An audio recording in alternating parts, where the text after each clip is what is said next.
Hello, my name is Robert, and in today's episode, I'll show you how to select the decimal separator in the Cairo program. This is one of the first things we always explain to our users. Do you prefer to use a decimal separator as a comma or a dot?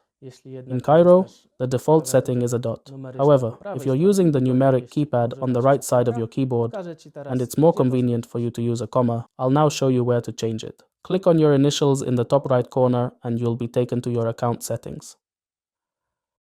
Select region and language, and at the very bottom, you'll find the number format. The last option allows you to use a comma as the decimal separator. Select it, click Save, and you're done. I hope this has been helpful.